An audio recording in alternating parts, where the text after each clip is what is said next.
umwami ahimbazwe kandi ashimwe kubwo amahirwe ayo dufise mu buryo bushasha kuba hano twumve ijambo ryiwe kandi tureke duhezagirwe mu buryo bushasha.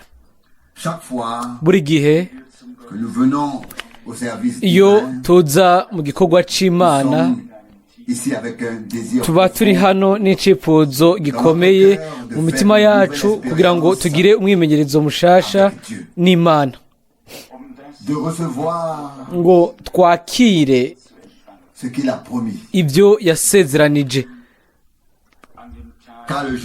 kuko igihe azozira ntidushaka gusa kuba tuzoba twaricaye gusa twumva ijambo ry'Imana, ahubwo dushaka kuzoba twiteguriye kumusanganira. Kandi igihe twiyumvira ko ibyo abazokwiyumvamwo abazosigara birukanze abakurikiye umwami imyaka myinshi ariko ntibashikire intego, biratugoye kubyibazako, ariko nubwo biri uko niko bizomera. Ibyanditswe byera biravuga ngo inkumi ziteguye zinjirana nawe mu mazimano y'ubukwe, hanyuma umuryango urugagwa.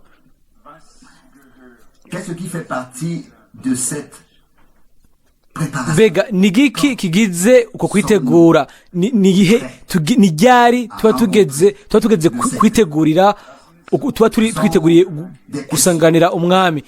Ibyo ni ibibazo twese bitegerezwa kudukorako, bitegerezwa kuba aribyo twitwararitse, kuko turabizi yuko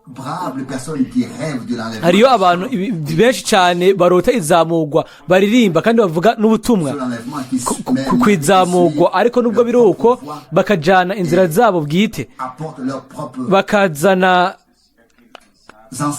inyigisho zabo bwite zitari n'ubumenyi bwiza bw'Imana, kandi bitaba biniteguye bimeze neza imbere y'Imana.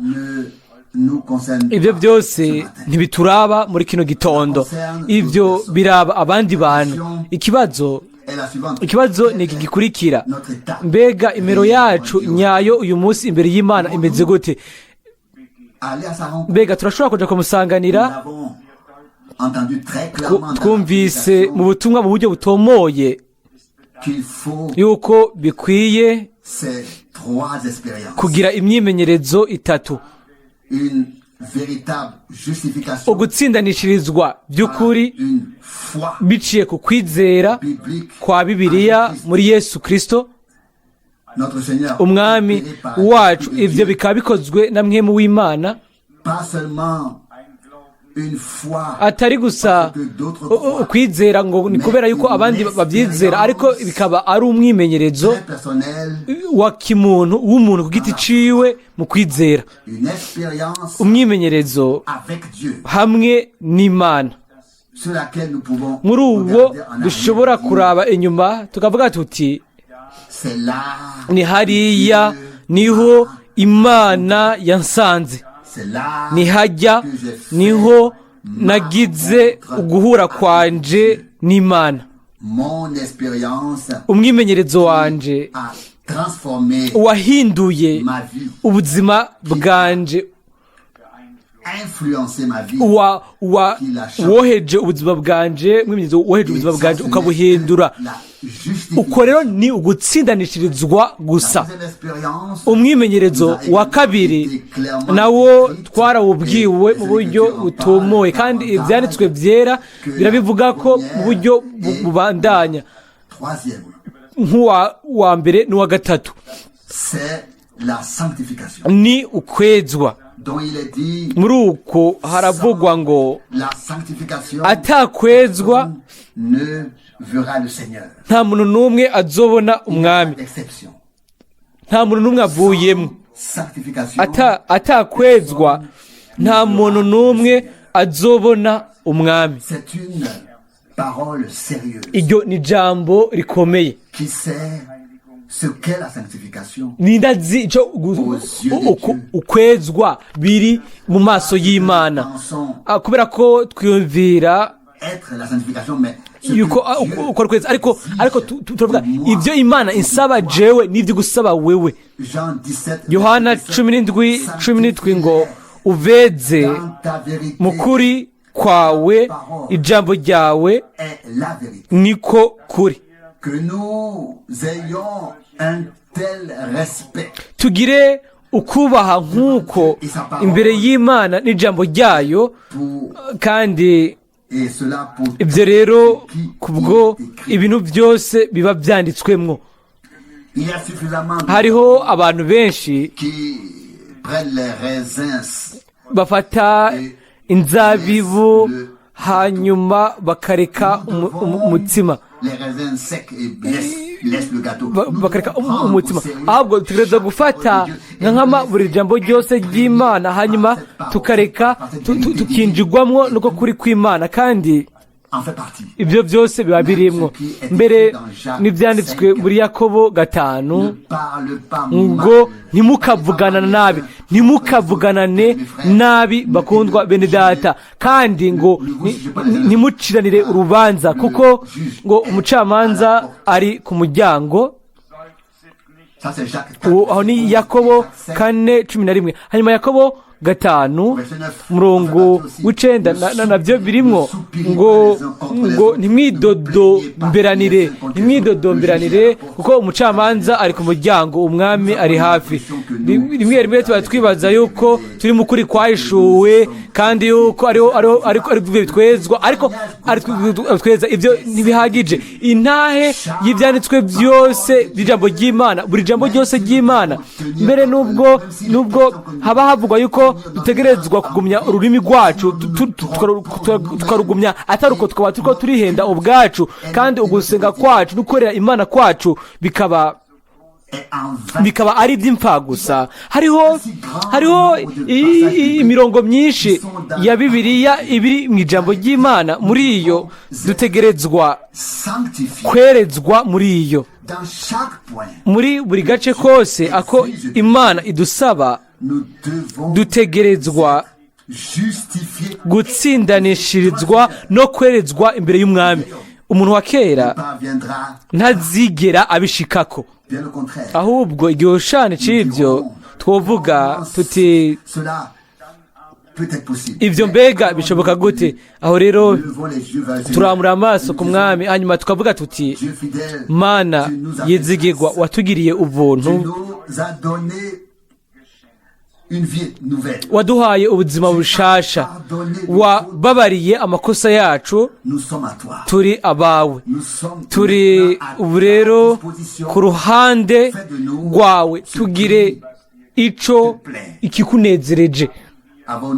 Mbega basi twoba dufise ico cifuzo cibwina muri twebwe co guhimbara umwami no kwishura ku bintu byose adusaba. Hano twese twumvirije kandi twasomye mu Baheburayo 12:28, Baheburayo 12:28. Nico gituma kuko twakira ubwami budashobora kunyiganyizwa, reka dushima ivyo, kuko uko niko dukorera Imana nk'uko biyihimbara. Dukwiye gukenguruka kugira ngo tubone ingene dukorera Imana tuyihimbaye, tuyubaha, tuyitinya. 19, kuko Imana yacu ari umuriro utongora. Ukuba abakenguruka ni ikintu cyangombwa cibanze kugira ngo dukorere Imana n'imitima yacu yose, kandi mu kuri kose k'umutima. Nimba turondera ibyo twagiriza twebwe ubwacu canke twagiriza abandi, ntitwotera imbere. Dutegerezwa kuba abakenguruka. Uko niko byanditswe hano mu Baheburayo 12. umurongo wa 28 ngo nico gituma kuko dutegereza kwakira ubwami budashobora kunyiganyizwa ngo dukwiye gukenguruka ngo tube abashima ibyo ngo kuko ngo kugira ngo tubone ingene dukorera Imana twihimbaye mu buryo buyihimbara. Ugukenguruka ni igihushane cyo kwidodomba cyo cibihari. Iyo rero turabye inkuru y'ubwoko bwa Isirayeli nkuko tubwirwa mu Bikorinto ba mbere 10 no mu yindi mirongo myinshi, dutegerezwa kuvuga yuko bose bariye kuri manu, babonye inkingi y'umuriro, babonye ubwiza bw'umwami, banyweye ku gitandara c'imwemu, ariko baridoga, bari bataryohewe.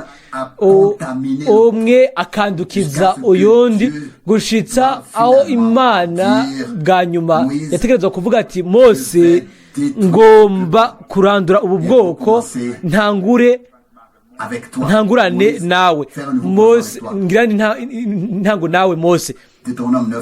Gusoma byagezwe 9, Mose yegera imbere, aja hagati na hagati, aza imbere y'Imana, hagati yayo aja hagati y'ubwoko n'Imana, ahubwo aravuga ati hubwo hanagura izina ryanje mu gitabo cawe, ariko ureke ubu bwoko. Mu Kuvayo 32 turabona ibyiyumviro bya Kristo muri uwo muntu w'Imana. Yari gushobora kuvuga ati mbega icyiyumviro ciza, ubuhoho rero ngomba nikure kw'iyo mibabaro yose,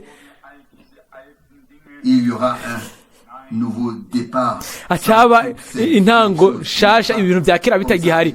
Oya, soko kuko tubona kunanirwa kwacu n'ibyo tubuze ku ruhande rwacu mu ruhande rumwe. Nico gituma ntiduhagararira ku byo twananiwemwo canke ku byo abandi badafise,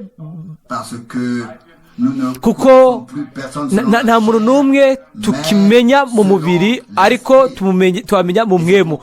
Kandi nico gituma turaba ku mwami wadusezeranije kuduha ubwami butanyiganyizwa, kandi ubwami bw'Imana butangura muri twebwe, kuko buba buri imbere muri twebwe. Kandi igihe rero ubwami bw'Imana buba buri muri twebwe, niho tuzoba mu bwami bw'Imana. Uko nukuri tudashobora gukengera canke ngo twirengagize. Haravugwa hano ku murongo wa 28 ngo kuko dutegerezwa kwakira ubwami budashobora kunyiganyizwa, mu Baheburayo 12:28. Ivyo tugomba kubikenguruka ngo kuko bice uko niho dushobora gukorera Imana mu buryo buyihimbara. Rero niba dushaka gukorera Imana mu buryo buyihimbara, si mu kwidodomba, si mu kwidoga, ariko ni hamwe n'umutima ushima kubwo ibyo Imana yadukoreye. Mbega turabitahura? Turashaka guhimbara Imana kandi tuyikorere. Ndaba rero hano urufunguruzo ngo dukwiye kuba abakenguruka, abashima ko yatugiriye ubuntu, kandi ikaba yaratwakiriye mu bwami bwayo, tugashobora kuba ishamvu yayo. Ubu rero hariho iyindi mirongo ya Bibiliya dushaka kwihweza, ariko bijanye no kuba twobamwo iyo myimenyerezo itatu: ugutsindanishirizwa, ukwezwa n'umubatizo wa Mwemu Yera. Umubatizo muri Mwemu Yera by'ukuri tukakira iyo myimenyerezo itatu, kandi iyo abantu bose bari babyemeranye ukuntu, nacavuga ko twari dukwiye gusenga gusa, tugasenga gusa gushitsa aho buri wese, umuntu wese yagize iyo myimenyerezo hano hamwe n'Imana. Ikintu kibi gishobora kudushikira ni ukuba twaba twaricaye twumva ijambo ry'Imana rivugwa, mubabarire, tukaba twaricaye havugwa ijambo ry'Imana, hanyuma tugatwara muri twebwe ibyizigiro ko tuzobana n'Umwami, ko hanyuma tukisanga twasigaye ntitugire umugabane mw'izamugwa. Sinshaka kwishaka ko izo nshingano kuri jewe, kuko ukuvuga ubutumwa ntibifatanye n'ubunyamwuga, ariko ni umuhamagaro. Kandi Pawulo aravuga ngo tuzobazwa ubugingo twahawe, twizigijwe. Abaheburayo 13:7. Mbega ingene twari dukwiye kumva ijambo ry'Imana tubifata nka nkama, kandi tukabishira ku mutima, ku buryo bw'uko twohinda agashitsi tukanyiganyizwa imbere mu bwina bw'imitima yacu, tukavuga tuti Mwami, mbega ndi hehe, kandi mbega untondekahe mu buryo bw'imwemu meze gute, mbega mu buryo bw'imwemu meze gute imbere yawe.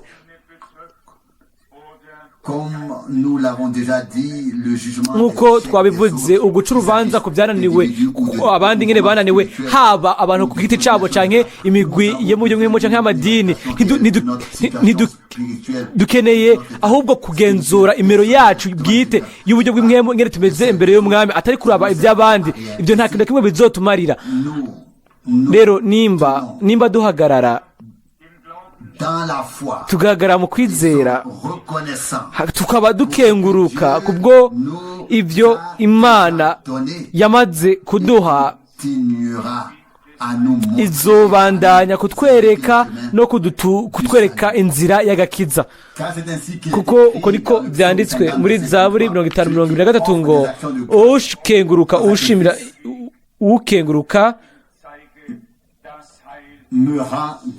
ngo ampesha icubahiro, kandi ngo nzomwereka, ngo niyo nzira nzomwerekeramwo agakiza k'Imana. Kandi ibyo nivyo twokunze kubona, agakiza kuzuye, ubutumwa bwiza bwuzuye, ukugarurirwa byuzuye, gusubizwa byuzuye, ukugarurirwa ibintu byose byatakaye. Birakwiye ko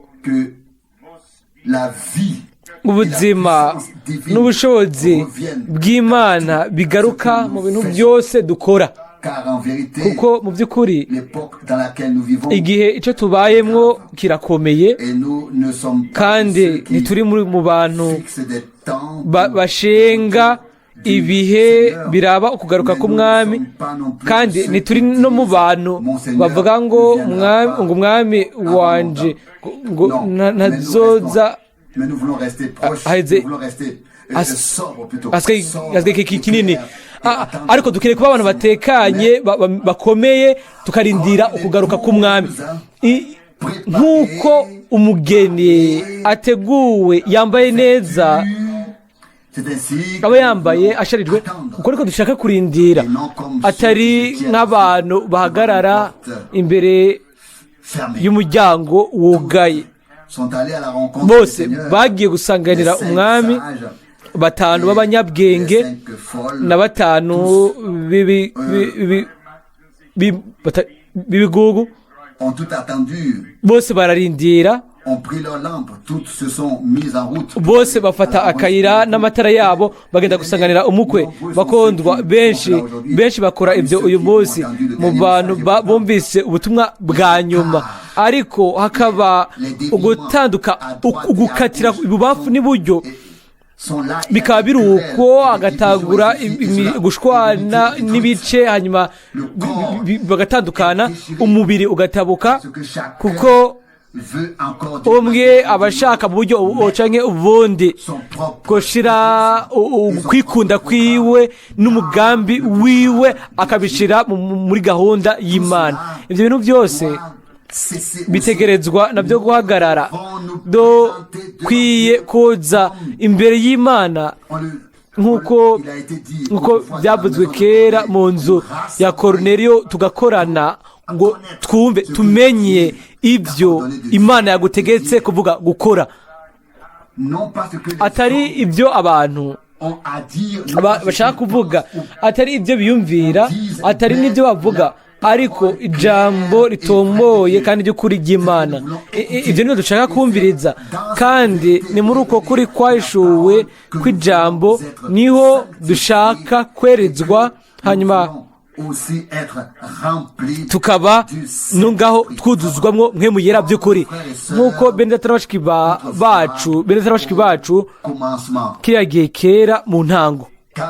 Kuko murabe ko nimba turindiriye yuko bya bintu nyene ubu ku iherezo biba ibyabaye ku ntango, aho rero ku iherezo bwa bushobozi nyene bw'Imana, wa Mwemu Yera nyene,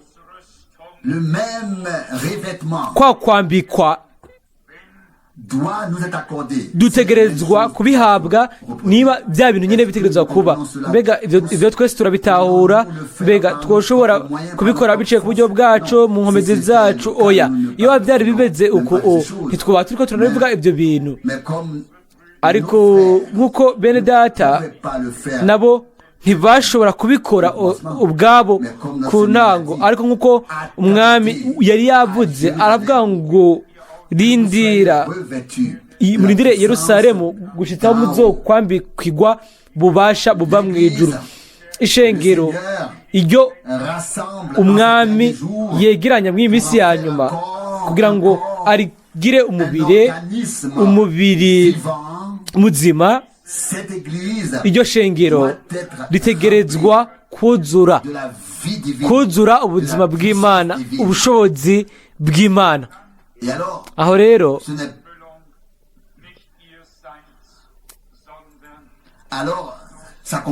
rero hasohoza ko si twebwe ariko ni Kristo muri twebwe yishura ubwiwe,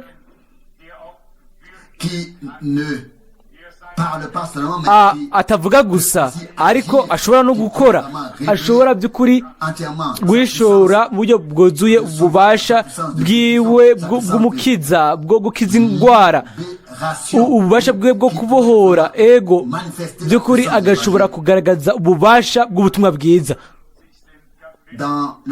Umuhanuzi Yesaya 58 haravugwa ku murongo wa mbere, Yesaya 58 umurongo wa mbere, semera cyane woye kwigarura, rangurura ijwi ryawe nk'inzamba,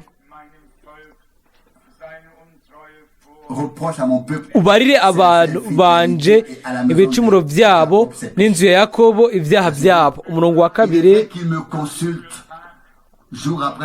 mugabo bandondera uko bukeye, banezererwa kumenya inzira zanje, nk'ihanga ryakora iby'ukugororoka,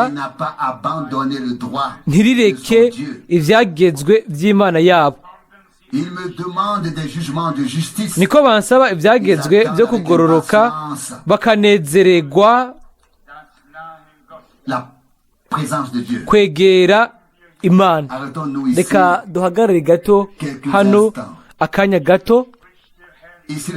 Hano umwami abwiye ubwoko bwakora nk'aho menga butigeze buva mu nzira, nk'aho menga nta muntu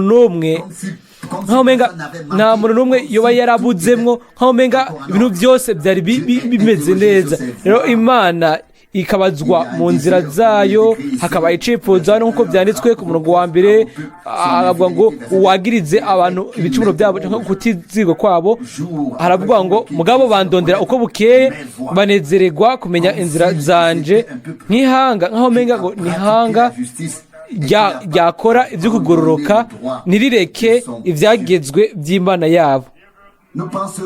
twokwibajije ko umuntu aje buri munsi imbere y'Imana akavuga ati mwami niye nzira yawe nukwe kugomba kwawe, ariko nubwo biroko birashoboka yuko Imana iraba neza mu byo dukora, yuko ngo twibaza kugomba kwayo turiko twibaza yuko twamaze kukumenya uko biri kose, hanyuma tukaza tukayibaza tuti mwami mbega niye nzira ntegereza gufata, ariko tuba tuzi neza ko twugendera mu nzira nyayo.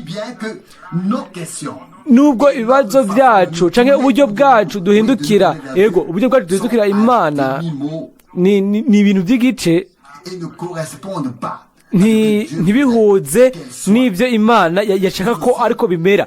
Natwe abakurikira umwami dutegerezwa,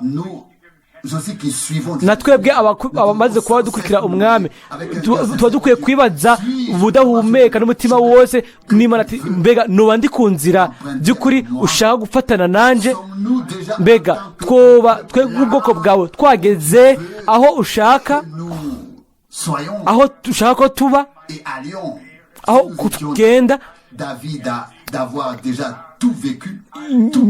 Niba byose twarabibayemo, byose twabigezemo umwimenyerezo, byose twarabihawe, hanyuma ntitube tukaba dukorana gusa kubera umugenzo gusa, tuvuge ubutumwa n'ibindi. Mbega Imana yoba itwibaza iki? Yokorana iki natwe? Oya, turashaka kwemanga yuko hariho ibintu tukibura, hari ibintu tukibura bidameze kuko Imana yashaka ko bimera. Ibyo bitangurana no gukenguruka ku byo Imana yamaze gukora. Ibyo bitangura dushimira Imana ku byo Imana yamaze gukora, ariko ntibiherera ngaho. Inzira y'umwami dutegerezwa kugenda turayimurikirwa mu buryo bubandanya, kandi tugatahura neza ukugomba kwiwe, tugatahura n'imigendanire yacu hamwe n'Imana bikabandanya kuba iby'ibwina bikomeye. Rimwe ubuzima bwacu bw'imwemu buba bushashe hasi, buba buri hasi, nta bwina bwo mu buryo bw'imwemu, atabuzima by'ukuri, atabuzima bw'Imana, atakarabagu na gato k'umugisha w'Imana gasigaye. None ibyo twatura byo kwizera biba bimaze iki iyo Imana yo itivuze intahe yacu imaze iki nimba Imana idashobora kwishingira intahe? Aho rero niho hari ukunanirwa kwacu, hakongera hakaba n'icifuzo ku mwami wacu ngo atuzane ku byo ashobora kwishimagirizamwo hano ku isi, bisigura ngo ku buryo ashobora gushikira ibyo afitiye uburenganzira muri jewe no muri wewe, tugashobora gusenga n'umutima w'ubunyakuri tuti mwami garagaza ko uri Imana kandi ko turi ubwoko bwawe. Ntitwatuze gusa umunwa, ariko bishobore guhishurwa yuko umwami niyo Mana yacu, kandi ko turi ubwoko bw'icanya cyayo, turi umukuku wo mu kiganza ciwe, ashobora kurongora, ashobora guhezagira, ashobora kugaburira, ashobora gukoresha. Hano nk'uyu murongo w'ibyanditswe ibi biragenda bigashika kure, umurongo wa 2 ngo bakanezerezwa, ngo bagahahamira mu gifaransa kuba mu nyonga y'Imana, aho tuba dufise ibyo tubura, usanga dufatwa no kutihangana, kandi aho niho hari ikibazo gikomeye mw'iyi minsi. Kubera iki abantu baguma bashinga mu buryo bushasha amatariki mashasha araba ukugaruka k'umwami? Kubera iki bashaka kugira ikintu bakora ubwabo? Kubera iki babura ukwihangana? Ntibashobora kurindira isaha y'Imana. Mbega umukiza yavuze rya gihe, igihe Mariya yaza akamubwira ati umviriza, babuze umuvinyu muri Yohana 2, ariko yaravuze ati mugore none dupfana iki, isaha yanje ntiragera. Umwami afise umugambi ushinze, nta muntu umwe ashobora kuwuhindura. turashaka gusa gushigwa muri uwo mugambi, kandi rero ibyo si mu gushinga ibintu bimwe bimwe ko ariho tuzobishikamwo, ariko tukaba dushikamishijwe mu buntu no mu majambo y'Imana. Ico nico kintu nyamukuru. Ubwami bw'Imana ni ubwami budashobora kunyiganyizwa, kandi ayo majambo yose n'amasezerano ni ego kandi ni amina. Abantu babaye abatihangana mu gihe cacu. Sinzigera nibagira inshuro imwe igihe mu mwaka wa 1977 aho warengana abene data bakambwira ati gwego ngo umwami yaraje. Murazi uko biri kose sindavyizera, kuko nshobora kwizera gusa ivyanditswe muri Bibiliya. Ibyakozwe n'intumwa 1:11 aravuga ngo kuko uwo Yesu agiye mu ijoro akuwe muri mwebwe, uko nyene uwo Yesu azogaruka muri ubwo buryo nyene mumubonye aduga mu ijoro. Mu Byakozwe 1:11 ibyo byanditswe uko. Rero jewe nta bundi butumwa bwiza, hari ubutumwa bwiza gusa bumwe, ni ubutumwa bwiza bw'Imana, ni ubutumwa bwiza bwa Yesu Kristo. kandi umuntu wese afise nkemu igororotse azoguma mu yokore, azoguma mu butumwa bwiza bw'ukuri. ntazozimagirika ibamfu n'iburyo, ntazoteza akavuyo, mbere ntazoragwa munsi ya mosha y'izindi nkemu. ibyo rero ni ibintu biba mu buryo bwihuse gusumba uko abandi babyibaza. ndababwiza ukuri, iri jambo ry'Imana ni ryavuye kuri mwe mu w'Imana, ryavuye muri mwe mu w'Imana. Umuntu aba avuye muri ino jambo aba yishize munsi ya mosha y'izindi mwemu, kuko iri jambo riva kuri mwe mu w'Imana. ni mwe mu w'Imana gusa niwe atugumiza mu kuri kw'ijambo. aho rero ukore nako kutugira abidegembya, kuko mwemu arungura mu kuri kose. ntimute kwihangana, ariko nk'uko Yakobo abivuga ngo nimushishikare bene data mwihangane gushitsa kukuza k'umwami. Yakobo 5:7, kuko mukeneye ukwihangana. Abaheburayo 10:36. ariko ntimubandanye gusinzira mwimuhindukira mu mpande zose, ariko mugabe muvuge muti mwami ni gushika hehe washoboye kugirana natwe, ubu none ushaka gukora niki n'ishengero ryawe. ariko dutegerezwa kwinjira muri iyo ntambwe yo mu buryo bw'imwemu, tukagendera muri iyo ntambwe imwe yo mu buryo bw'imwemu hamwe, tukagendera muri iyo ntambwe y'imwemu, tukaba umutima umwe n'ubugingo bumwe. dutegerezwa guhagarika kuba duhanganye, hanyuma hakaba ugufashanya, gukorana, hanyuma Imana ikaba ari ubufasha kuri buri muntu wese, kugira ngo mwemu w'Imana ashobore kutwuzuza by'ukuri, kandi Imana ishobore kudukoresha. ni muri uko guhoza nibwo ubumwe bw'imwemu niho inkomezi zacu hamwe n'Imana bizobera. mwibaze iki? twunze neza by'ukuri, twunzwe neza mu maso y'Imana, atari uko tubyise gusa ngo n'ubumwe cyangwa ngo tufite ngo turi mu bumwe, ariko tukaba turi mu bumwe mu buryo bw'Imana. hakaba uguhuza kw'Imana, hakaba inyigisho y'Imana, hakaba gushigwa kwinjizwa mu byanditswe byera no mu mabanga yose y'ijambo, hanyuma tugahuza umutima n'inama, twoshika muri ubwo bumwe bwo kwizera no kumenya umwana w'Imana. mwibaze iki igihe igihe tudugije ijwi twese tugasengera hamwe mu bumwe mu guhuza kumwe kw'Imana, mu kugomba kw'Imana tugasenga, ndababwira yuko iki kibanza conyiganyiga kandi ububasha bw'Imana bwugaragara hagati mu bwoko bw'Imana, kuko uko niko Imana yamye yishingira intahe. Igihe haba hariho ubumwe, nta muntu asoma ibyanditswe byera akabona ibyo Imana yakoze mu bwami bw'Imana mu ishingiro ry'ubwa mbere, muri uwo ntihavukemwo icifuzo no gutakamba k'ubugingo ati o Mana kora vuba nk'uko wabikoze kera. Rero ku ruhande rumwe gukenguruka ku byo Imana yakoze,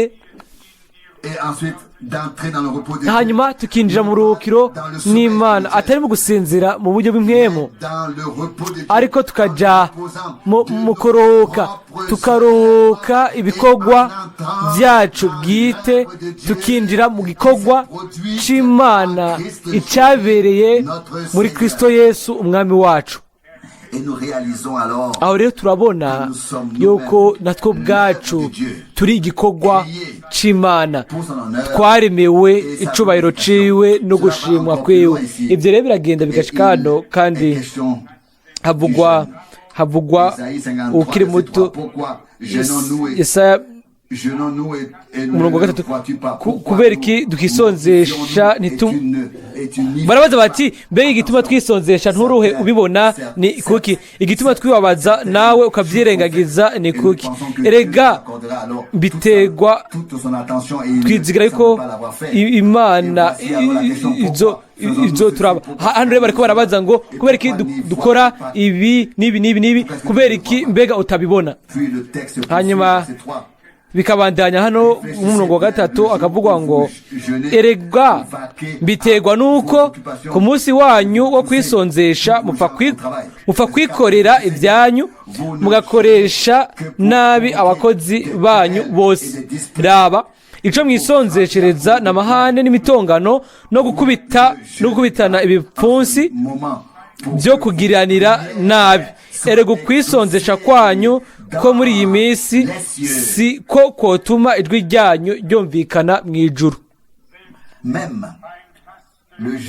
Mbere no kwisonzesha n'amasengesho bitegereza kuba ari bitunganye imbere y'Imana. Umuntu yisonzeje kubera imitegekere cyane kugira ngo agire iby'ukuri cyangwa ngo akubitane, ibyo turashobora kubyirinda twese bakondwa, kubera ko imbega ibintu byose byanditswe. Imana ishaka kutugira abantu bisonzesha, ko igihe bisonzesheje bikaba ari bigororotse, igihe basenga bikaba bigororotse, igihe bavuga ubutumwa ibyo bikaba bigororotse, ibintu byose bikaba bishizwe mu guhuza n'Imana nk'uko bihuje n'ijambo ryayo ryera ry'igiciro. Iyo niyo mpamvu iri hejuru y'ubutumwa, ko tuzanwa mu guhoza gutunganye hamwe n'Imana. Tubura ukwihangana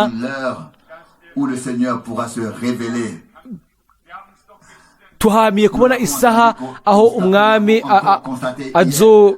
azokweshurira. Twayibonye kuri muhingamo hamwe n'ujya mu wakiri bato bashika mu 20 harimo inzara, ariko abantu ntibafise amerekezo, bafatanya ibintu bitajana hanyuma bigatabura ibishobora kujana. Umwami yadufashije gushika hano, yatugiriye ubuntu. Nashaka gushimika kuri ibyo. Yatugiriye ubuntu, yaduhaye ukubona ibintu neza ku bijanye n'umugambi wayo w'agakiza, ku buryo ntibyigeze bibaho mu mero nk'iraho uko bimeze byuzuye. Nimba nuvuga muri ubwo buryo, ariko ibyo bintu byose bitegerezwa kuba bifise intumbero, kandi bizaba bifise intumbero. Ni kuvuga ko umwami azoturunka, bizohera aturonse aho ashaka ko tuba, tugahuza byuzuye nawe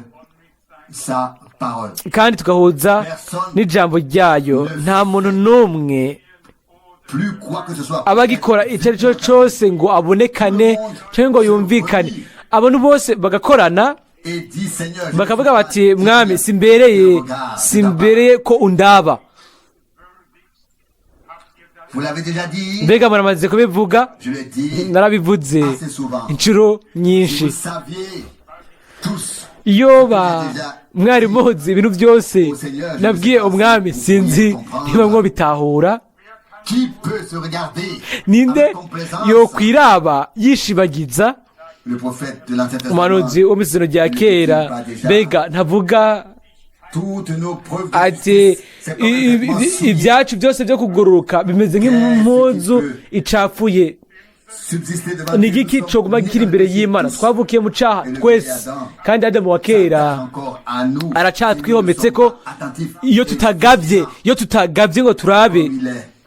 Kandi nk'uko byavuzwe mu minsi iheze, icyo turi tukireka ubwo buntu, nicyo gituma twishimira ubuntu bw'Imana.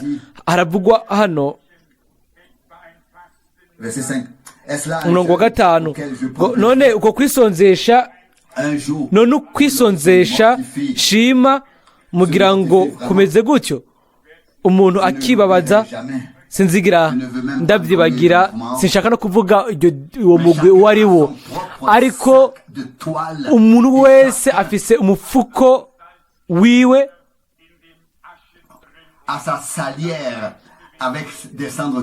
hakaba harimwo n'umunyota indani, n'umugwi w'abapantekote umwe, bakaba bafise n'abahanuzi n'ibindi. Hanyuma iyo bishitse rero, iyo ntari nabibonye jewe ubwanje, iyo ntari mwayo makoraniro, base byari kungora kubyizera. Nta muntu n'umwe aba afise uburenganzira bwo kwinjira mu ikoraniro n'ibirato byiwe. Abantu bose basiga ibirato byabo bakabisiga inyuma, hanyuma umwe wese akaba afise uwo mufuko n'umunyota uba urimwo nyene. Byose rero bikaba biratanguye. Ntibikwiye kwizera ibyo. Sindabivuze kugira ngo niryohere, ndabivuze n'umubabaro w'ibwena mu bugingo, ko abantu biyumvira yuko boshobora kuza imbere y'Imana bibaza ati, ubu rero tugomba tugire ukwihana, twihane mu mufuko no mu munyota. Hanyuma bakabona umurongo wa Bibiliya uhoza n'ibyo, kuko ngaho hariho ngo umuhanuzi ngo yihanye yambaye mu igunira no mu munyota, hanyuma bakibaza ko ngo bashobora gukora ibyo bintu nyene. Hano umuhanuzi rero aravuze, yego koko ntibabonye uyu murongo wa Bibiliya uyu muri Yesaya 58. Hano uyu muhanuzi aravuga ngo, none ukwisonzesha shima mugira ngo kumeze gutyo, mugira ngo iyo musenga muri mu mufuko n'umunyota, ngo nibyo shima. Ngo mbega ibyo nibyo mwita kwisonzesha n'umunsi jewe uhoraho nezerererwa? Ngo mukareka umutwe murabe no oya, ibyo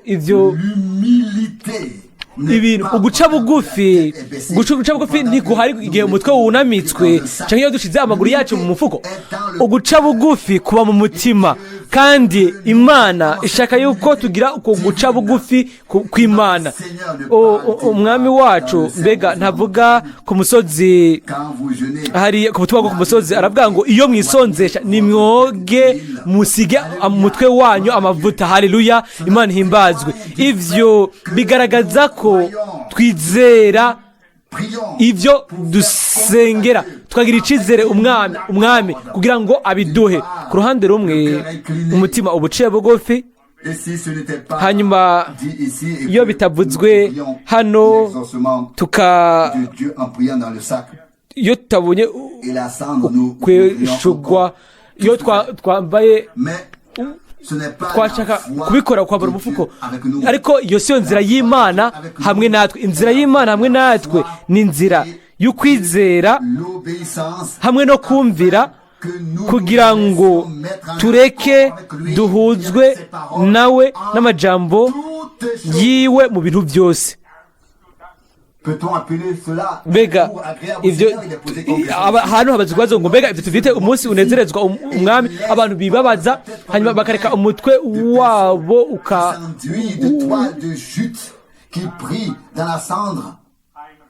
bagasengera bakigira nabi no guhambura imigozi abatwaza igitugu. Oya, ibyo Imana ishaka kutugira abantu baciye bugufi, abantu baciye bugufi ubwabo bazi yuko ibyabo bivana n'ubuntu bw'Imana, kandi impano yose nziza kandi itunganye iva ku Mana, ariko byose biba ku nzira yo kumvira, yo kwizera. Iyo tutari mu nzira y'Imana twoshobora kwisonzesha tugasenga umutwe uri hasi, tukaba turi mu munyota no mu magunira. Ibyo nta kintu na kimwe bishobora kutumarira. Ubu rero murabe ico kwisonzesha nyako mu maso y'Imana ku murongo wa 6.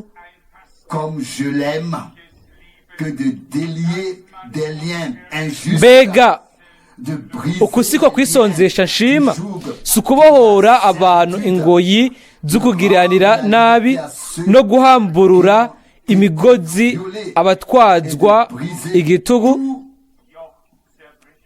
no kurekura imahazwa ngo zidegembye mukavunagura ibyo gutwaza igitugu byose. Ibi mubigiranye no muri Yesaya 61 ngo nk'Uhoraho ari kuri jewe, kuko umwami Uhoraho yandobanuje amavuta ngo mbwire abaciye bugufi ubutumwa bwiza, yantumye gutubika imitima imenetse no kumenyesha abarindwa ko barekuwe n'imbohe ko zugururiwe.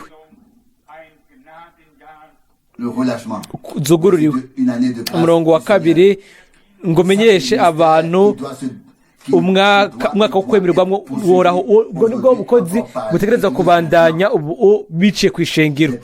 Abantu baboshwe ubwabo badashobora kwifashwa, ntibakeneye gutsindishwa, bakeneye ijambo ry'ububasha bw'Imana. Muri abo ububasha bw'Imana bukagaragara, imigozi igacika. Turabezi ko igihe Petero yari hariya mw'ibohero, ari hariya ari hagati ya babiri,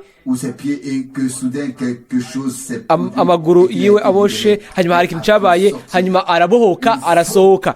Birakwiye yuko hari ikintu c'Imana kiza, ikintu c'inkomezi gisumba ikituboshe, gisumba ikituzibira, ikitubuza, gisumba ikitubuza, ikintu kitugumije ubu kitakatumuza musi yacu mu bucakara bwacu. Rero iyo bijyanye no kuba ari ubushobozi bw'umwansi, twarabivuze kenshi, hariho ubushobozi bubiri, ariko ni bumwe gusa bushoboye byose, kandi ibyo tubiza n'imitima yacu yose n'ubugingo bwacu bwose. Hari gusa ushobora byose, umwe gusa, kandi aho rero Satani n'ingabo ze zose zitaroza guca bugufi, zikagamburuka, zikamenya ko baneshejwe kandi ko batakaje uburenganzira bwabo ku bana b'Imana.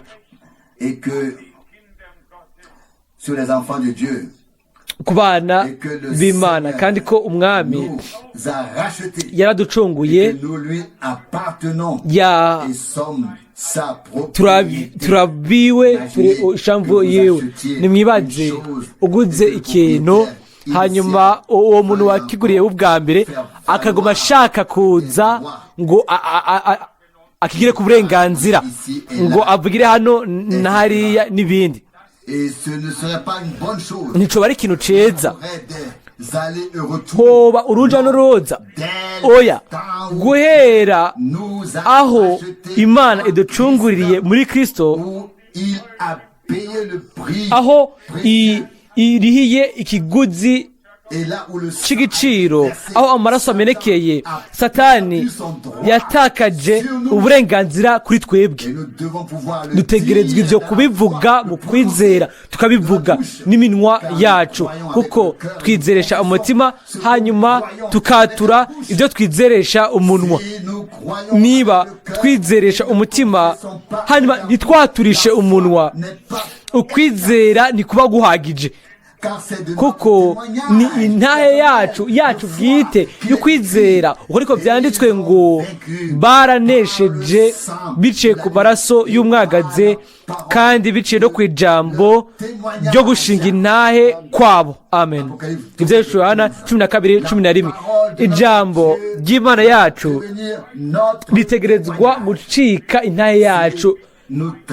Iyo turiko turagaba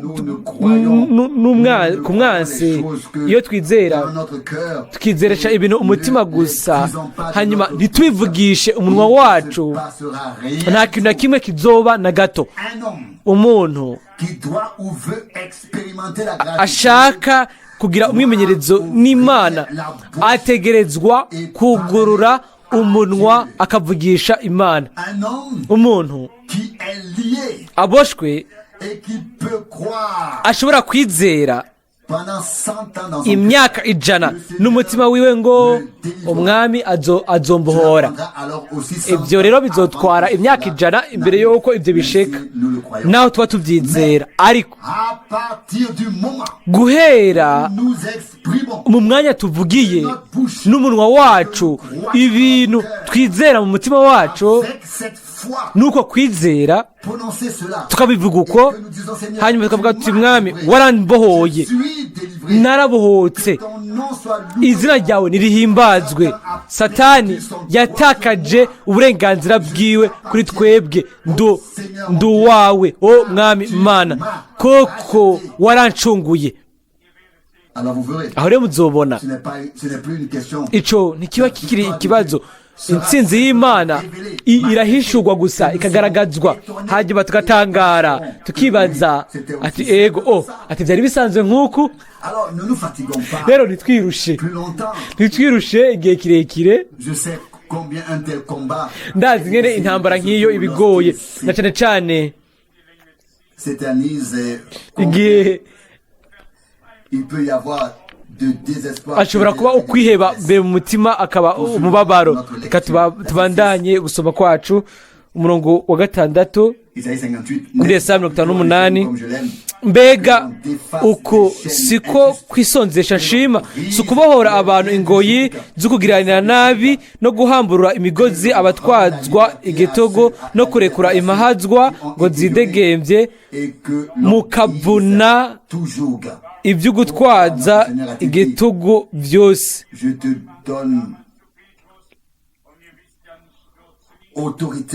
Mbega ko iki umwami yavuze ngo ndaguhaye ububasha, uburenganzira kuri Petero. Urabizi yuko ntiyari kuri Petero gusa, ariko abigishwa bose abari bahari inyuma yo kuzuka kwewe. Naravuze mu butumwa bwiza bwa Yohana ngo nk'uko data yandongitse nanjye ndabarungitse. Yohana 20:21. aho hariho ijambo ritahugwa nabi n'abantu benshi, ngo abo muzoharira ibyaha ngo nabo bazobiharirwa.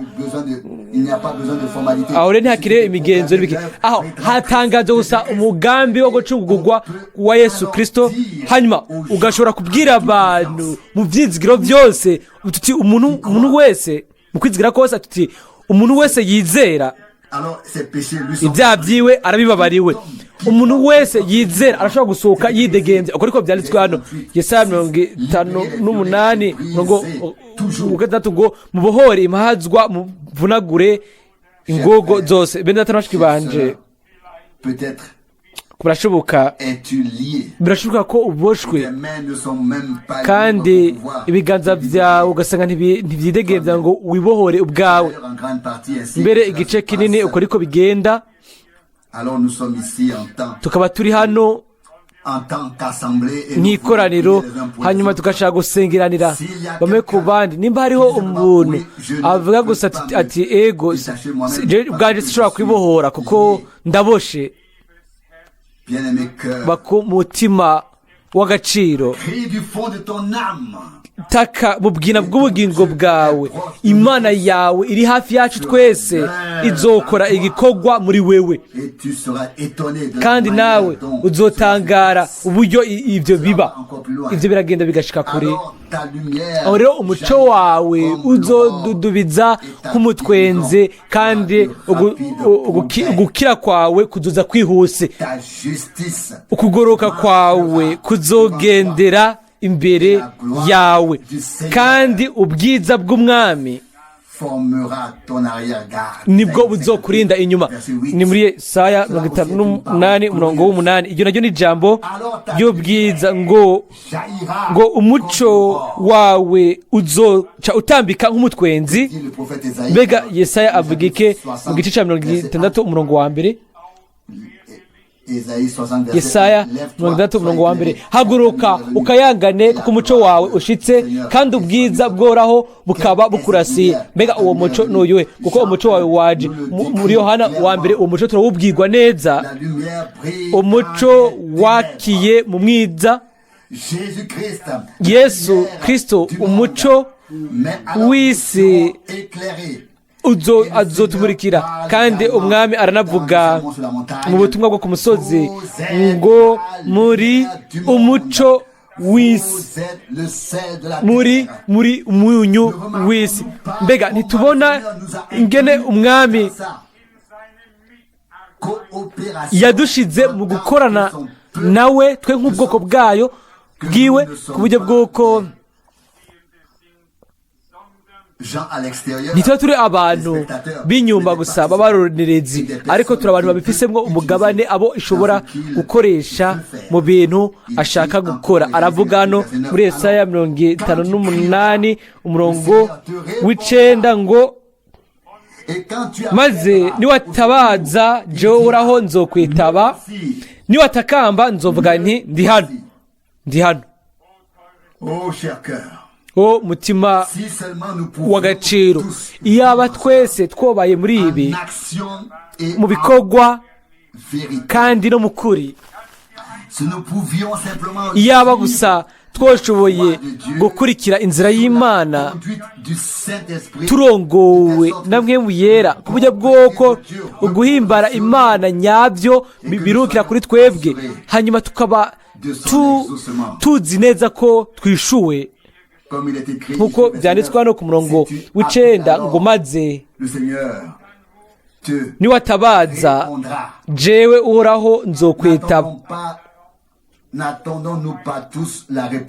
Mbega twese ntiturindire inyishu y'Imana, turayirindiriye twese, kandi hano inzira turayerekwa.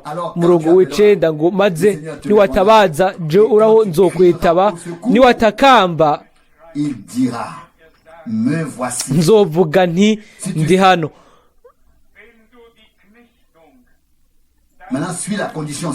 Muri arabandanya igisabwa ngo niwakura ugutwaza igitogo hagati muri wewe no gutungira abandi urutoke.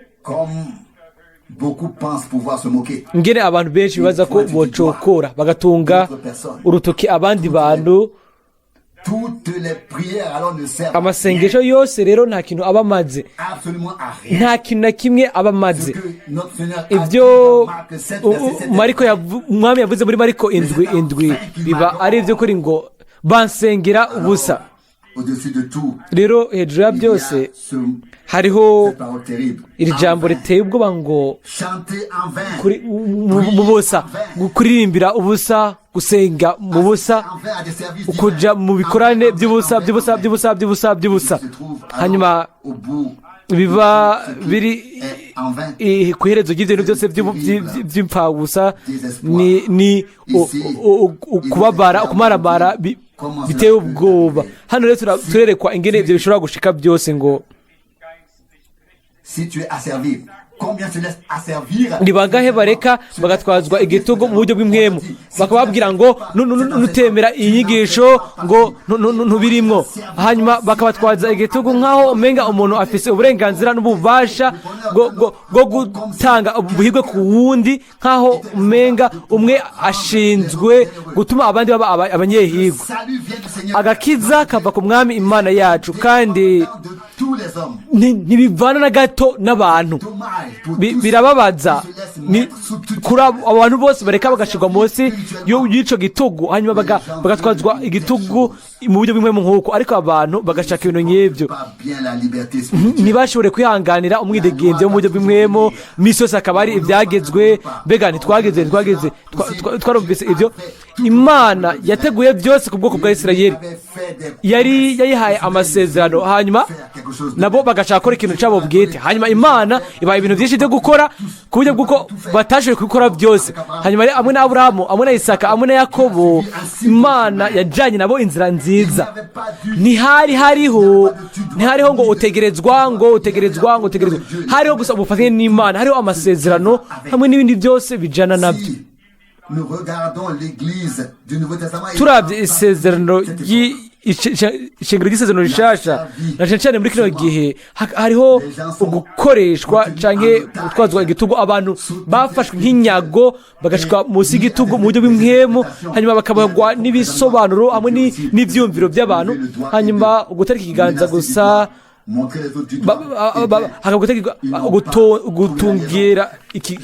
gutunga urutoke. Jewe nshibura nanka bufatanye bwova ku muntu wari we wose cyangwa ku rundi ruhande, canke abantu gusa baba bariko barakoreshwa n'umwansi. Nako mumbabari, je shaka ubufatanye buba buvuye ku Mana nyabwo bw'ukuri, kandi bizokwama bihuza n'iri jambo ry'Imana. Haleluya, Imana ihimbazwe.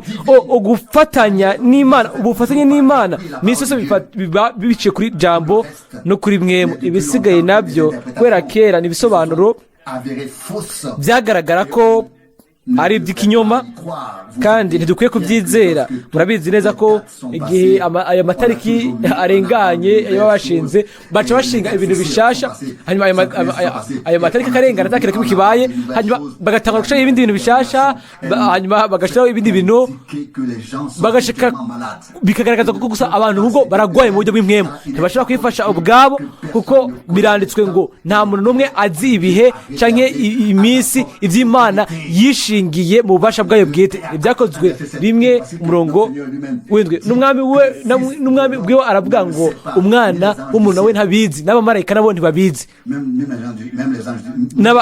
n'abamarayika bo mu ijuru. Matayo 24:33. Ubu rero ninde yozavuge ngo Imana yabiduhishuriye? Ariko igihe ijambo ugurishirwa ryumvikanye, uko niko ikintu rege kigitangura gukwega abantu, hanyuma haba hariho n'umutego hano runaka. Ibyo nibyo abantu batikeka, bake nibo bikeka ngo hano harabwira rero ngo niwakura ugutwaza igitugu hagati muri wewe no gutungira abandi urutoke n'ibiyago bibi. 10 ugahebera umushonji ibyo wari kurya. Mbega turabona ibyo ari byo ngo iby'abandi ushaka ko bagukorera nawe ubanze ubibakorere. Aha muri Yesaya 52 umurongo wa 10, Matayo 5 umurongo w'indwi umurongo wa 12, ngo ugahebera umushonji ibyo wari kurya, ugahaza impahazwa, ngo umuco wawe uzorasira mu mwiza, kandi umwiza wawe uzohinduka nko ku murango w'amashoka. Ni nk'ibisabwa byuzuye kugira ngo dushikire ubuzima nyabwo hamwe n'Imana, duhuza nayo, duhuza n'ijambo ryayo. Hano hari idonido duhabwa ngo dutegerezwa guhebera umushonje ibyo twari kurya, ibyo twifuza twebwe ubwacu. Iki nacyo ni icyumviro gikomeye. Wowe ibyo ushaka kujya wowe ubwawe, iryo rigomba kuba ari ijambo ry'Imana, kuko haranditse ngo umuntu ntabeshwaho n'umutima gusa, ariko abeshwaho na buri jambo risohoka riva mu kanwa k'Imana. Mateyo 4:4. Rero ibintu dushaka ko batugaburira ngaho nta kindi kiretse ijambo ry'Imana. Ikibazo rero kirabazwa, niba dufise uburenganzira bwo guha abandi ibintu bitari ijambo ry'Imana. Dukeneye guha abantu ibyo natwe tuba dukeneye ngo duhaze ubugingo bwacu, kandi twizera yuko iryo ni ijambo ry'Imana. Rero ni gute twotanga ikindi kintu abantu ku bantu? Umurongo w'icumi muri Yesaya 58 ngo niwahaza impazwa ngo ubugingo bucitse intege, umuco wawe uzorasira mu mwiza, kandi umwiza wawe uzohinduka nko ku murango w'amashoka. Bisa nk'aho menga hari ibintu bitaratomoka nk'uko twari tubyifuza, uko twashaka kubibona. No kuri ibyo nabyo inzira iravugwa hano. Imana yacu ntiyadusize mu kutamenya mu kintu na kimwe, ahubwo nk'igihushane ibintu byose byanditse hano, kandi Mwene w'Imana araturongora mu kuri kose. Umurongo wa 11 muri Yesaya 58, kandi jehoraho nzokwama nkurongora, nzohaza ubugingo bwawe mu gihe c'ikigatwa, nguhe kunonoka mu magufa yawe, kandi uzomera nk'indimiro ikwegewe umwuzi, kandi uzoba nk'isoko y'amazi idakama. Ngo isoko y'amazi idakama. Haleluya, amen. Imana ihimbazwe. Mbega umwami wacu avuga iki mu butumwa bwiza bwa Yohana mu gice c'indwi umurongo wa 6? Ngo amazi azoba muri mwebwe isoko. Umwami wacu ashaka gusuka Mwene wiwe. Isoko itegerezwa kuvuka, tukaba dusa n'umurima uvomerewe. Ingene ari byiza, ingene bisa ari byiza. Itandukaniro ni rinini hagati yo koma aho ibintu byose biba bijunamitse umutwe, biba byumye, bitandukanye cyane naho umurima uba wose urimwo ubombekewe usa n'icatsi rwatsi rutoto. Byose bikaba Imana bikadudubiza isoko Isiyoni, kubera ko imbega havugwa isoko mu rusengero, kandi ko urwo ruzi rutemba. Ibyo kandi bikaba imbere y'urusengero. Ni muri Yesaya 7 umurongo wa 1. Amazi ntiyinjira mu rusengero, ahubwo asohoka ava mu rusengero. Haleluya, Imana ihimbazwe. Imana ifise imigambi ikomeye n'ubwoko bwayo, ariko dutegerezwa kubyitegurira dufise umutima n'imwemu bikunze. Hanyuma tukabwira umwami tuti, mwami ngira akagongwe, mpingura, ngira mpa umutima kubw'icubahiro cawe no kubwo amashimwe yawe, kandi umwami azokurongora mu bintu byose. Mbega ibyo ni byo dushaka ko umwami aturongoreramwo igihe cyose. Kandi agace ka kabiri ngo ubugingo bwawe buzogubwa neza mu gihe c'ikigatwa. Ni bangahe baba hano na hariya ntibagire amahirwe yo kugira ubusabane, kuba hamwe, ubugingo bwabo bukajya ku majambo y'Imana, bahagira ubugabane ku majambo y'Imana, hanyuma ubugingo bwabo bukabifungurirako. Haravugwa ku murongo w'10 ngo umuco wawe uzorasira mu mwiza, kandi umwiza wawe uzohinduka nko ku murango w'amashoka. Umurongo wa 11, kandi jewe uraho nzokwama nkurongora, nzohaza ubugingo bwawe mu gihe c'ikigatwa, nguhe kunonoka mu magufa yawe, kandi uzomera nk'indimiro ikwegewe nk'umwuzi, kandi uzoba nk'isoko y'amazi idakama. Ne trompe pas. Ne trompe pas, ne trompe pas. Ngo bitabesha, bitihenda. Dans les flots ne tarissent ngo pas. ayo mazi adakama. Ibyo ndabituye muri Bibiliya. Haleluya, Imana ihimbazwe. Mbega twokwizera ibyo, mbega tworeka tukezwa na kuri, mbega twovuga ego kuri buri jambo yose twasomye, kuko ni biciye mu kwemera imbere mu mutima, niho uko tugira imbere mu mutima niho Imana ishobora gukora ijambo ryayo iryo twumvise. Nimba hariho ukugarariza, ukubigwanya na guto, tukagira uruja n'uruza, nta gutera imbere hamwe n'Imana yacu. Dutegereza kuvuga ego kuri buri jambo ryose, nubwo riba ridukubise nk'inyundo, tukavuga mu mutima wacu ati mwami wizigirwa, ufise ivy'ukuri mu bintu byose uvuga. Ku ruhande rumwe ni isoni, amakosa, twarananiwe, twakoze nabi, twakugiriye nabi, wowe ni iby'ukuri, umenya kuri muri byose, rero tuje kuri wewe, twishize ku ruhande rwawe. Hano haravugwa ku murongo wa 11 ngo nzononora mu magufa yawe. Twabikora mu buryo bw'umubiri cyangwa mu buryo bw'impwemu, byose bitugirira neza kuba tumeze neza mu mubiri, ariko no mu buryo bw'impwemu naho twokunze yuko ingingo zose z'umwami ziba zimeze neza, zivomerewe neza, zinywa, hariho isoko y'Imana, nk'uko bivuga ngo hazodudubiza isoko. Kandi twabirinde kenshi ngo inzozi zisuka nk'amazi menshi, uruzi runini nk'uruzi runini. Uko rero niko indimiro iba ibombekewe neza, biba bisa n'inzozi z'amazi. Sinshobora kubyibuza.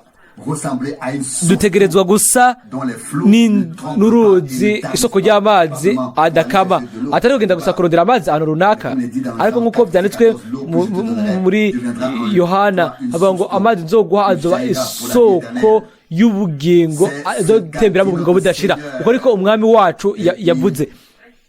Kandi aravuga Yohana 7:7 aravuga ngo onyizera uko ibyanditswe bivuga, amazi y'ubugingo azotemba ava mu nda yiwe. Bakondwa, dutegereza gutangura kwizera buke buke, atari uko Imana ntizoshobora kwegera imbere natwe, jana natwe tujye tubyemeye mu kwizera muri ubwo buryo, hanyuma tukavuga mu buryo bushasha tuti ego mwami, ego kuriko bibeze, ndagushimira, watwigishije kandi watweretse inzira.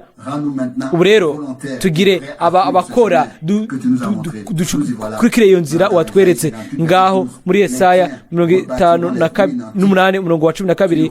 Kandi ahari imisaka kera hazosubira kubakwa, bazokubaka ku matanguriro yariho mu bindi bihe, kandi uzokwitwa uwica ibirengero. Cela aussi est lié au thème de la restitution, de la restauration, du rétablissement. Nusibura inzira zija mu rugo.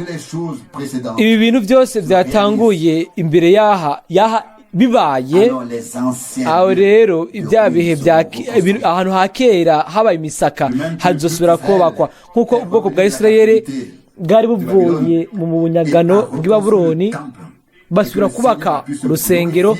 Umwami arishimagiza, kuko ariko n'ishengero ry'isezerano rishasha riza rivuye mu bunyagano bwose bwa Babuloni, hanyuma rikubakwa nk'urusengero rw'Imana, inzu y'Imana mu buryo bw'impwemu, kugira ngo dutange ibimaze byo mu buryo bw'impwemu tubiha umwami.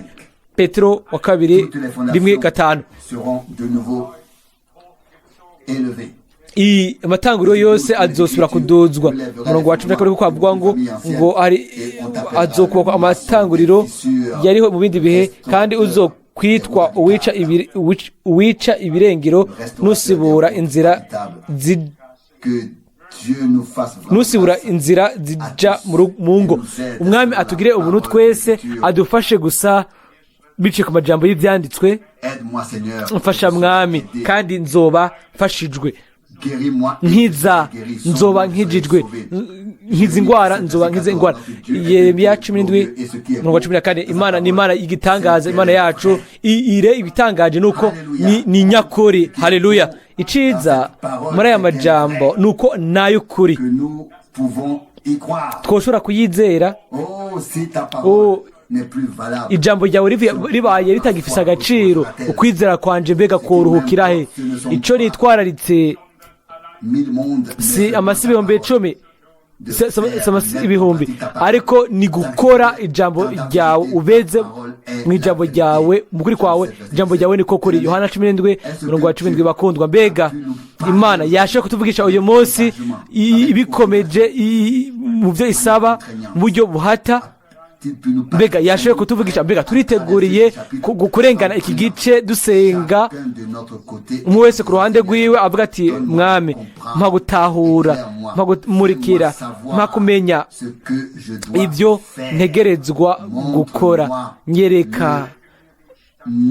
Nyereka aho urugezo n'ibindi muzobona ko Imana izokora ku buryo bw'uko bose abanyakuri bose mu mutima bazobishikako. Iraza kudusanganira kandi ikiganza ciwe cy'iburyo cy'ugukiza kizoshigwa hejuru, kandi ikiganza c'umwami nticyatanze intsinzi gusa, ahubwo kirayizana kuherezo. Imana izoheraheza mu buryo bwiza cyane bw'itangaza igikorwa cayo cyo gucungura nk'uko bibereye yonyine. Imana yacu ihabwe icubahiro no muri ino minsi. Amen. Turahaguruka dusenge. Twese turasengera hamwe. O Mana, o Mana, Seigneur fidèle, mwami wizigirwa, twese hamwe turaje imbere yawe, turaje imbere hawe hera. Turagushimira kubwo ijambo ryawe ryera kandi ry'igiciro. Mwami mukundwa, turabona twese turabona ibyo tubuze, ariko turakubona nk'umunyakore n'umwizigirwa wavuze ngo nubwo tubabizigirwa je nzoguma nduwizigirwa. Mukiza mukundwa, iherezo rya byose ryaje rishitse kuri twebwe. Urukundo ruzotimba muri benshi, ariko ufise ishengero ryubakiwe ku rufatiro rw'intumwa n'abahanuzi, ishengero iryo ududubirizamwo isoko ry'amazi mazima, ishengero risa n'indimiro yavomerewe riba riri imbere yawe hera.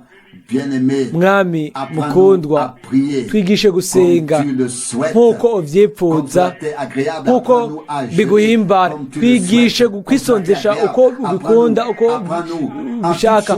Twigishe mu bintu byose mwami kujana inzira iyo ushaka yuko tujana. Mwami mukundwa, mu bwena bw'umutima wanje ndagushikaniye ubuzima bwanje, ndakubwiye ko niteguriye kujana inzira yawe. Mwami wizigirwa, ungire uwidegembya, ukore ku buryo bwoko ibintu byose bigenda nk'uko inama yawe n'ubugomba kwawe n'ububasha bwawe bigaragare mu bwoko bwawe, kugira ngo abo bose baboshwe bashobore kuba bidegembye babohoke. Ico tuba bitwara byose mwami, no kwino saha naho twemera amajambo yawe tukavuga tuti mwami warancunguye, warambohoye, ndabyemeye ndabyemeranye ukwizera satani jya kure y'abo bose ari inshamvu y'umwami. o mana turagusabye twese hamwe mu kwizera Yesu Kristo umwami wacu, umwana w'Imana wababajwe, wabambwe, wahambwe, wamanutse ikuzimu kugira ngo aneshe byose, urupfu, satani, ukuzimu, hanyuma akazoka ku munsi ugira gatatu. intsinzi y'Imana igaragare byuzuye hagati mu bwoko bw'Imana. Mwami, udushire mu guhuza nyako nawe kandi no guhuza n'amajambo yawe, kandi utwungane bamwe ku bandi hagati yacu mu rukundo rw'Imana. ntihagire umuntu agitunga urutoke uwundi ahahiriza abandi. ukebe ururimi rwacu, utunganye imitima yacu, uduhe ibyiyumviro ibyo wari ufise. Mwami, uduhe ibyiyumviro nk'ibyo wari ufise, utugire abantu b'abanyamahoro bakurikirana amahoro, barondera amahoro. Mwami mw'ijuru, twese twabaye abatitwararika ibintu, twabuze ubwiza ubwo utanga, ariko turi hano kugira ngo dufate ku isoko yawe mu gakiza kuzuye n'ubuntu bwuzuye. Mwami, ndabyishujije mu izina rya Yesu Kristo umwana w'Imana, ko uwo umwana wese abohoye aba afise uburenganzira, aba yidegenza by'ukuri. Haleluya! ubwiza n'icubahiro bibe ibyawe, kuko mwemu woraho mwami wahumekera ijambo kugira ngo ribere hano mu kwizera, bishikira hano mu bizera, muri abo babyizera bibe ibifatika by'ukuri by'Imana. Mwami, turaguhimbaza kandi turagushimira, turagusenga. Haleluya! uguhimbazwa n'ubwiza bibe ibyawe, kuko twizera turabivuga. Mwami, warabisohoje, ni wewe wabisohoje, byarasohoje.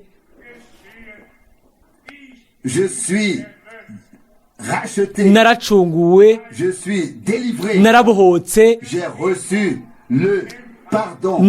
naronse ikigongwe. Mwami, ndi uwawe mu bihe no mu bihe bidashira. Mwami mukundwa, utugire twese abagira umugabane mu byo ukora ubu. Mwami, ijambo ryawe rishimagizwe, ryemezwe, bya bintu nyene bikoreye ku izina ryawe. Izina ryawe rishimwe kandi ryubahwe, kubwo kwemeza ijambo ryawe, kandi ubwoko bwawe bwinjire mu gufata ibintu byose wasezeranije. ndagushimira ukwizera kuva mu butumwa, kandi ubutumwa buva mu ijambo ry'Imana. ndagushimira uyu munsi muri kino kibanza yuko ijambo ryawe iryo twihweje uyu munsi ko ntirizogaruka ubusa kuri wewe, ariko rizosoza kuri twebwe twese ico warirungikiye. turabigushimira kandi duhimbaza izina ryawe. twese hamwe duhimbaza ubushobozi bwo mu maraso yawe, bwamwe mu wawe bw'ijambo ryawe. ureme byose muri twebwe, kandi usoze muri twebwe ibyo wigeneye gukora. uhezagire ubwoko bwawe ubwo usenga bwose uko buri.